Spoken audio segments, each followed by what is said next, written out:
Hi. So you might know me from the Samuel Kalu documentary I did a while ago. And while I was doing that, I was thinking, you know what, I might do one for Watford. There aren't very many videos about Watford and their crisis at the moment, so I thought I'll just make a quick one right now for you guys. Obviously, the main portion of this video will be about the Gino Pozzo era of Watford. But to really understand all of it and the whole story, we're going to have to go through all the other owners before it. So we're going to start with 1992 with the Jack Petchey era, and then we'll go on from there. We're starting with 92 because that's when the Premier League started and all that jazz. It's just easiest for me, so let's go.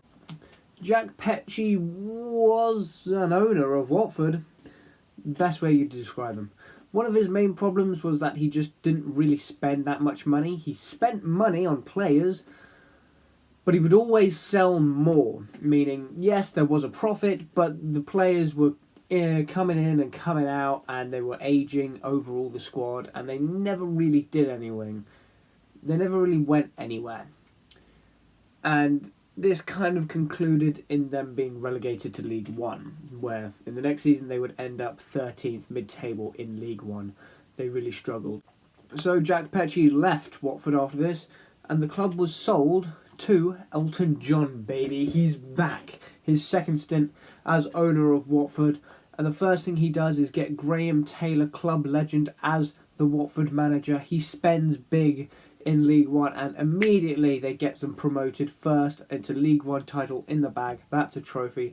Next season they continue and get even better, getting 5th in the Championship, going into the playoffs, playing against Bolton in the playoff final, and winning it. 2 promotions in a row under Elton John, and another trophy for Graham Taylor as manager. And then it gets a bit shaky. They go up into the Premier League, and they are in the relegation zone for the whole season. They didn't move out of the relegation zone. The highest place they got was on the first match day, where they were 9th. And then they just fell from there. Which is kind of sucks, but it wasn't their worst ever season in the Premier League. They only picked up 24 points. They spent nearly 4 million, which was a lot back then for a club like Watford. And Graham Taylor managed to keep his job. So, I mean, it was an experience to be in the Premier League, but clearly they weren't great at it first. They went back to the Championship, mid-table. After this, 2001, Graham Taylor would leave and retire as manager, but then he would come back a few years later as the chairman of the club, and that was around when Elton John also left as the owner, and the club was then bought by Watford Leisure Place, which Elton John said club was in good hands. Well, for the first few years under Watford Leisure Place, they struggled. Mid-table really in the Championship, 13th, 16th, 18th, getting closer and closer to relegation, to be fair. But then they hired the manager Aidan Boothroyd, who seemed to really put up a bit of spirit in the squad. Despite not even really spending that much money, they sold more than they bought still here. But they did better. They got 3rd in the Championship and they got promoted in the playoffs. Another playoff win, finally. It's another trophy in the bag for Watford. That's the only 3 trophies they've ever won as a club since '92. But still, it's a trophy. They're back in the Premier League. And yeah, they didn't do great. They spent more money here on new players than they sold, which was something we haven't really seen in years since the Elton John era. But they landed 20th in the Premier League, again as usual. But they did a little bit better, 28 points, solid, and Boothroyd managed to keep his job, only because of how good he did in the Championship.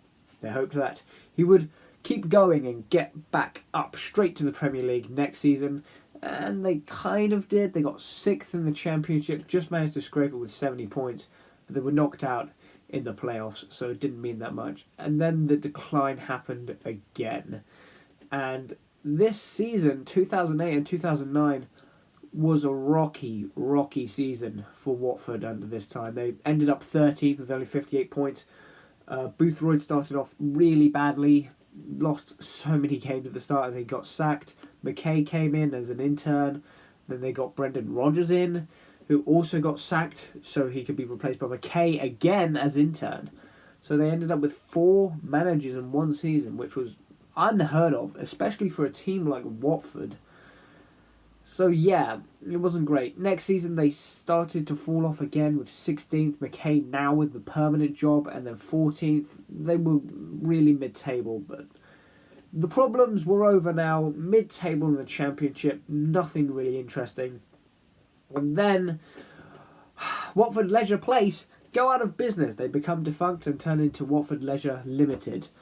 And because they were defunct at this time, they did come back afterwards, obviously. But they couldn't be the owners of Watford anymore, which now comes into 2011. A new owner come in, Lawrence Bassini. Lawrence Bassini, how do I describe it, is a very weird man. And his time at Watford shows it. As soon as Lawrence Bassini became the owner, the manager, McKay, left. Not even being sacked, he straight up left. And chief executive of Watford at the time, Julian Winter, also left the club as soon as Bassini came in. And Bassini wasn't really on great terms with the chairman of the club, Graham Taylor, who would also leave at the end of the season as well. Graham Taylor ending his stint as the Watford chairman, and this would be the last time he's ever involved in Watford. While Bassini was a bit with the background staff, how was he with the fans? Well, in 2011, he cancelled a fan meeting, which was an annual thing that Watford did and all the other clubs did, but he cancelled it due to ill health, and he cancelled it at the last minute. People were preparing for the day to meet the new owner, and he cancelled it because of ill health. But don't worry, again, they rescheduled it for later in November. And again, it was cancelled last minute because Bassini had ill health. Nevertheless, this was really the only big thing to happen under Bassini. The team continued to be mid-table. They ended 11th with 64 points with Sean Dyche as manager. And they spent nothing. No new players, spent nothing. And got 8 million in profits, I guess, which is okay, but for a team who want to get back into the Premiership, not great. Remember when I said earlier that nothing else really happened with Bassini? They did, after Graham Taylor left the club in June. Bassini decided to do something very strange. Now, how would I describe this? Well, here's how it goes. One day Bassini decides, okay, I'm going to go into Watford, and I'm going to the Watford safe, which is where they held all their money. It's just the safe, every club has it. But he decided, okay, I'm going to go to the Watford safe and just get some money from there, I assume is what he wanted from the safe. I'm not too sure what else could be in the safe. But Bassini went there, and he asked one of the security guards, can I have the keys to the safe? The security guard obviously said, no, you're not allowed in the safe. Bassini obviously thought, well, I mean, I'm the owner, I want to go into my safe. And he said, no, it's not your safe, it's the football club safe, not yours, you can't have the keys. So, as any normal person would, Bassini decided to say, okay, fair enough, and he left. Oh, no, he called the police. He called the police on the security guard, and the guy got arrested because he didn't give him the keys. Okay, nice one. Yeah, this did not go down very well in the press, and Bassini was later forced to sell the club on again, despite only being owner for 1 year, and practically destroying the behind the scenes of the club, and creating a lot of Safegate scandals, and just ignoring the fans. Even got so bad that Bassini was suspended from English football for 3 years. Oh, right, okay. So, what happened after this? Well, this is the portion of the video that I'm sure everybody wanted to see. This is what people wanted. After Bassini sold the club, he sold it to the Pozzo family. The dad, Jim Parlow, became the main owner with his son Gino. With the Pozzo family now owning Watford, there was a lot of different changes. Of course, Sean Dyche left and Gianfranco Zola, former West Ham manager, came in, which was a pretty big surprise to all Watford fans.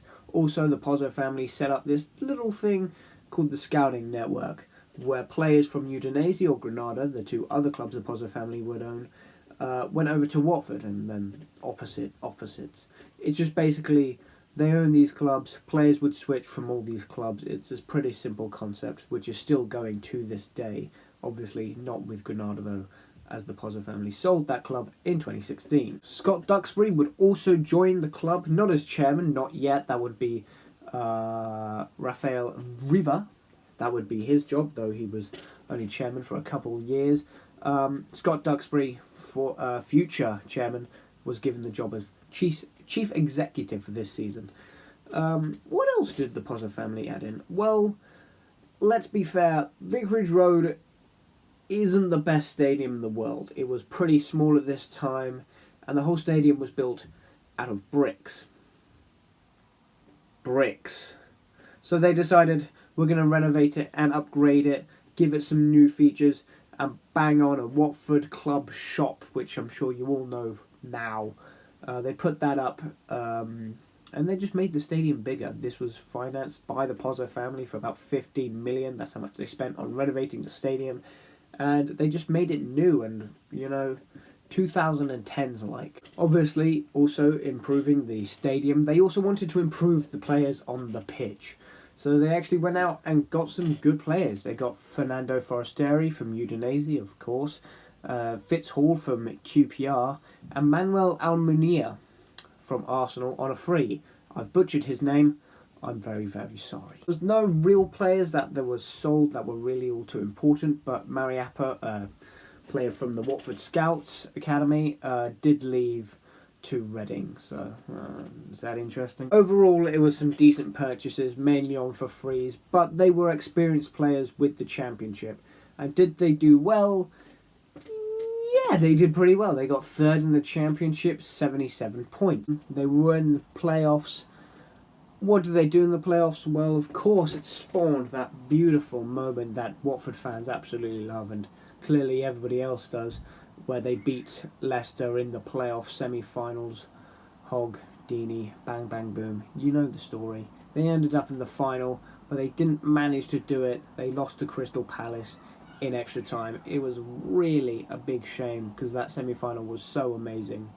They just couldn't get it. 13-14 season begun, and this time it was a bit rocky for Watford. They ended up 13th in the Championship, only getting 60 points. Also, worth mentioning, again, they didn't spend any money, and yeah, they got a few free transfers and a few loan players, but none of them really influenced the club as good as last season's players did.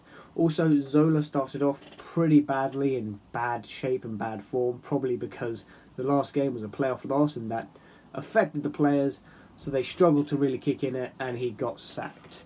And then he was replaced with Sanino, who would guide the club to a mid-table finish anyway.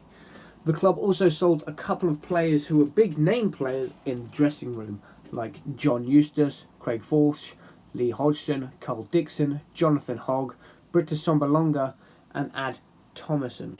In the 14-15 season, the club owner would change again, still under the name Pozzo family, but the dad, Gianpaolo Pozzo, was not the sole owner anymore. That would become his son, Gino Pozzo, who would be the sole owner and the sole reason the club is still running. He is the owner. And luckily, unlike his dad, Gino Pozzo actually wanted to spend money and invest in players. Now, did he invest well? Well, starting off, yeah, pretty decent. He got Aurelio Gomes from Tottenham Hotspur on a free. He also bought Lloyd Dyer from Leicester, again on a free. Craig Cathcart from Blackpool on a free. And then also Adina Gallo from Udinese. Adina Gallo would go on to be this season's top goal scorer. So pretty good purchase. And then in January, he would spend even more money on players like Miguel Layún from Granada, and also Marco Marotta from Juventus on a free. The only big departure this season was Manuel Almunia, who retired after this season, which was pretty sad. But the signings that they made in the transfer window was pretty good, and it showed. Sanino started off pretty poorly, so he was sacked. Garcia came in, he steadied the ship, and the team looked like they were ready for the Premier League. They were in the playoffs. Garcia got sacked. I mean, he was doing a good job, but he got sacked. Not too sure why, but he got sacked.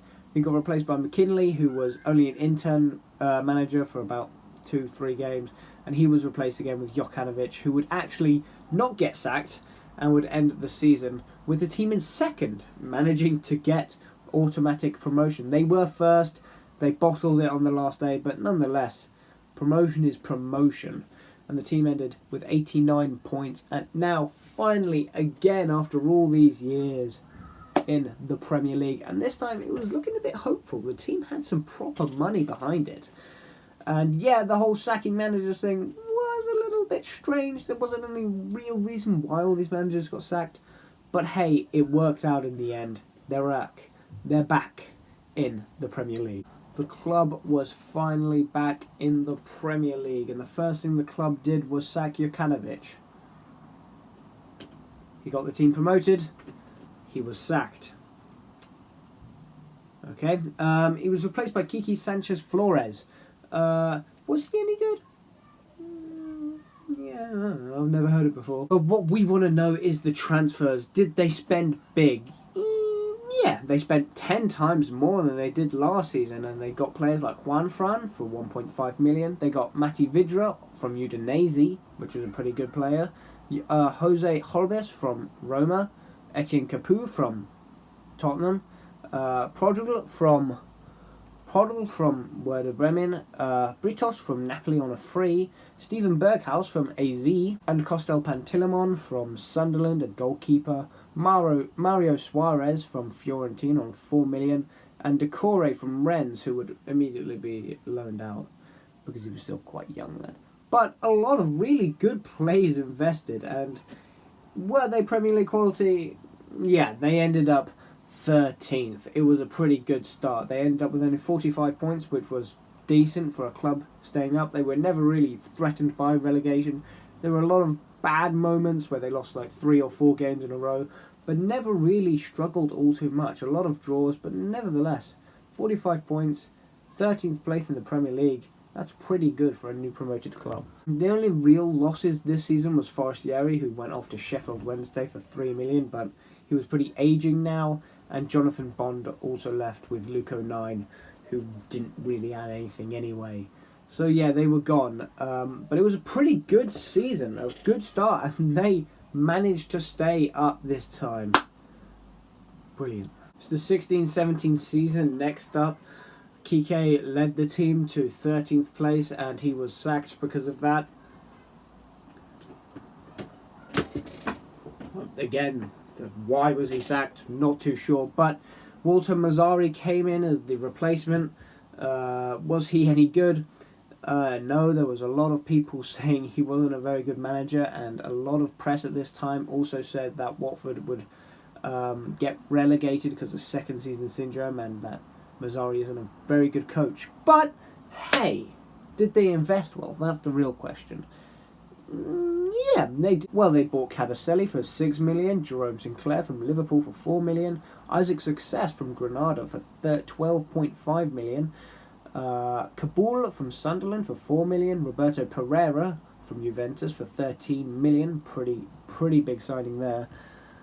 They also got Darrell Yama from Newcastle for 7 million, and Mauro Zarate from Fiorentina, and Mariappa finally returned to the club after a good season with Crystal Palace on a free.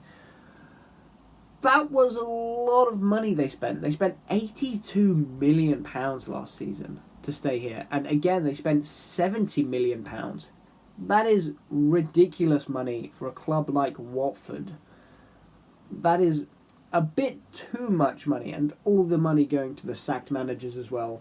That was a lot of money rolling up. So they decided to sell quite a lot of players as well in this window, just so they could balance out the books a bit. Lyon and Juanfran were both sold and thrown away, basically, and Mati Vidra also was sold to Derby County for £12 million, only being here for about 2 seasons, one on loan and one permanent. So it's surprising he was sold so quickly, considering he had a pretty good start to life in the Premier League. And then the big man himself, Odion Igalo was sold to some club in China, I don't know, for £20 million, which was a lot for one player. But it was Igalo who was a pretty key player, and he scored a lot of goals for Watford in the Premier League last year. So, now they haven't got their main goal scorer, but they have a lot of good players nonetheless. Did they do better? No, they ended up 17th. Literally just about outside the relegation zone. They had 40 points, so they already hit that. That was pretty good. But they weren't all too great. I mean, they weren't great last season, but here they were just really, really boring to watch. They weren't relegation threatened, not at all, which is surprising because they ended up 17th. They were just down there doing nothing. They were just kind of a team there. And it was not a great season for Watford fans. They stayed up, but with all the money that's been spent and last season's place, high hopes were around the club, and they finished 17th, which kind of sucked. They spent all that money to get 17th. But at the same time, they sacked a pretty good manager for a mediocre manager. So, you guessed it, at the end of the season, Walter Mazzarri was sacked. Who was he replaced by? Marco Silva, an up-and-coming new manager. Marco Silva showed that he had a bit of prowess about him, but was he good enough to keep the club up for a third season running? Now again, the 17-18 season had a bit of change in the backroom staff for Watford. Finally, Rafael River would leave his post as chairman, and Scott Duxbury finally got the promotion that he probably didn't deserve as chairman. And, well, also around this time, there were a couple of things coming out of Watford that weren't so promising. A lot of stuff about dodgy deals, a lot of dodgy transfers, and a lot of fraud coming out. And this was only mainly to the agents that they've been dealing with, one of them being Mogi Bayat, who would still, to this day, be one of the key agents in Watford's operation for signing new players. This guy isn't exactly trustworthy. In 2018, he was arrested for fraud and then obviously released later on bail. And as we speak, the man is currently still on trial to see if he is guilty or not for fraud and all that financial business that is a bit shady. So that wasn't a great look on Gino Pozzo, but it didn't mean that much. As long as the team on the pitch were performing, you can kind of push all that stuff out. So did they do well on the pitch? Marco Silva was sacked.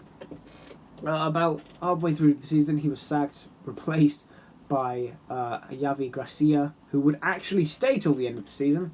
A shock there for many, I'm sure. They were again solid. They were 14th in the Premier League with 41 points, only 1 point extra from last season, so that's a bit depressing. But 14th is still pretty good, and it shows that this squad was still good. Did the team improve, though, because of transfers?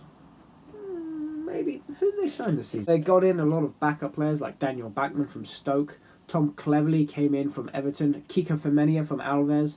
And then some better players. Like I said, Firmino was a starting fullback for them. Will Hughes came in from Derby County. Nathaniel Chalobah came in from Chelsea. Richarlison from Fluminense, who was a really, really good player, and he scored a lot of goals for the club. Andre Gray came in from Burnley as another striker who would be a football player. And overall, yeah, decent transfers. The main one that stood out to fans was Gerard Deulofeu joining from Barcelona, which was pretty big. It was only on a loan, but his transfer was made permanent next season in 18-19. So yeah, solid players coming in, and still a lot of money being spent. £73 million again for Watford this season, which is a hell of a lot of money for a lot of players who were now starting to look a bit mediocre. Now, no offence, again, a lot of good players put in there, like Deulofeu and all them. Players like Tom Cleverley, Daniel Bachmann, Nathaniel Chalobah. You got to think, I don't know, are these players really worth it? Are they going to be good in the long run? Are they going to help us stay in the Premier League? It was looking a little bit around this time. Again, like I said, still a lot of good players in there, but £73 million is a lot of money for half of those players to either be backup players or have a pretty poor season. And again, unlike last season, they didn't sell enough to make sure to balance the books. The only real losses transfer-wise was Mario Suarez going off to China and Steven Berghaus moving on to Feyenoord, who didn't even really play anyway.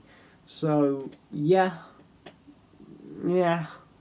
Signs of bad stuff to come. But overall, Gracia was pretty decent. The players were working really well together. Players like Will Hughes, Firmino, and of course Deulofeu, and players from last season's side really started to kick into gear this time, like Roberto Pereira, who did really well this season, and Richarlison as well, not to mention, did pretty good this season as well. 14th in the Premier League, solid, another year in the league. They did okay, they were fine. The 18-19 season was really interesting for Watford, actually. They had a pretty good squad who are now fully developed, actually. And it turned out to be a pretty good squad. They didn't do great last season. They had a few issues, but now they're a fully, properly developed squad. And did they sign anybody? They got in a few players. Navarro, who didn't really do much. They got Adam Messina as a new left-back. He was pretty solid from Bologna. And Ben Foster, a new goalkeeper for the aging Julio Gomez. And Ben Foster immediately came in and he was pretty good from West Brom. So that was a good buy. And Messina was also pretty good. But to debate for the other players signed, I mean, Ken Sema and Domingos Quina were the only two real standout players. And they were youth players, really. They were still quite young for this level.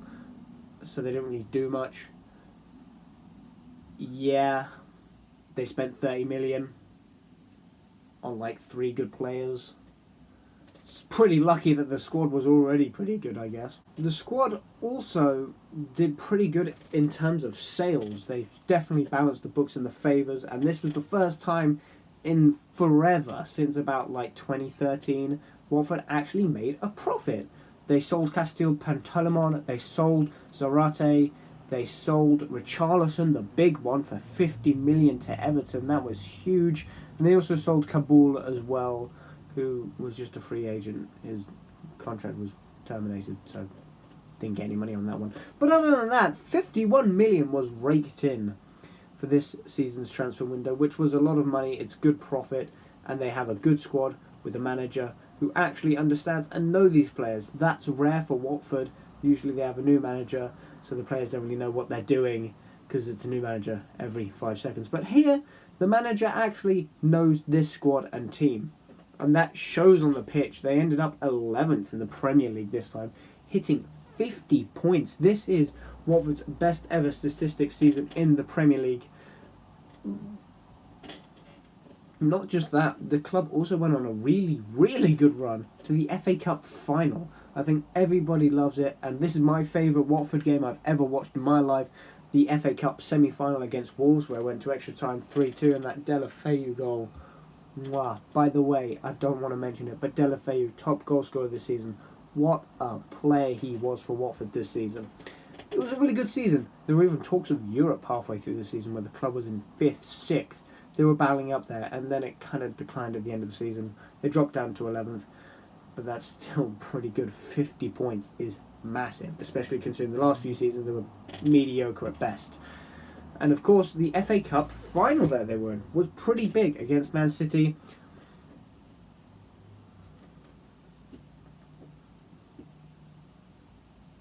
They were pummeled 6-0 in the FA Cup final. But it was a good experience. I mean, going down to Wembley, seeing all those Watford fans, it was insane to see Watford in an FA Cup final with the big boys. It was a good experience. They got pummeled 6-0. That destroyed like the whole team's confidence for next season. Confidence-wise, team morale wasn't great at the end of the season, but still, overall, nonetheless, fantastic season. Brilliant. And also some profit coming in, finally, after spending all that money on sacked managers and all those players who were starting to look kind of mediocre. Finally, a bit of profit. Finally, something interesting. A good season. Let's hope they can improve.